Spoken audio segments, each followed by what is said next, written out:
And to help do our part for social distancing and reporting live from home, good evening again. I'm Steve Rabel. And I'm Monique Minglavin. Well, tonight, a Washington lawmaker is pushing for health care for all during the pandemic. Representative Pramila Jayapal from Seattle has teamed up with Senator Bernie Sanders to unveil the legislation.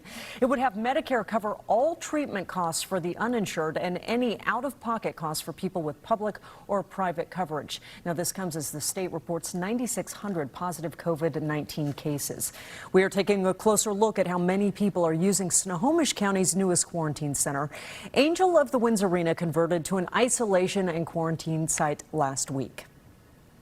Now, the goal was to take in people who could not isolate in their own homes. But as our North Sound reporter Ryan Sims found out, so far, the arena has been largely unused.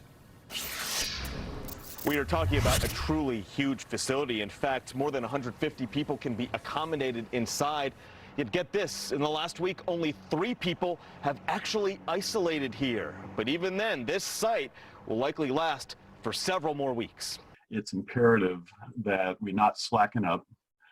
We must hold the line, and we must stay the course. Snohomish County leaders insist that this is so much more than a story about numbers. Instead, they say it is an example of how 3 people were prevented from transmitting coronavirus by staying here at the Angel of the Winds Arena.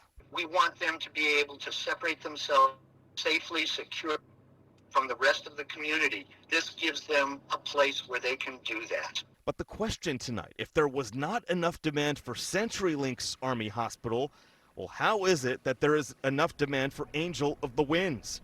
Doctors say that that is a bad comparison. Off the bat, they say CenturyLink was meant to treat patients, while the arena is meant to act as an isolation and quarantine site. So even if fewer people need to go to the hospital because of coronavirus, doctors say that there will always be a need to isolate. I feel like our car has stopped before the edge of the cliff. Through all the efforts of the county and the health department. As for the lack of people at Angel of the Winds, well, doctors say it depends on community outreach. That's because many of the people expected to come here are homeless or unable to isolate in their own homes. We know that there is probably a real need.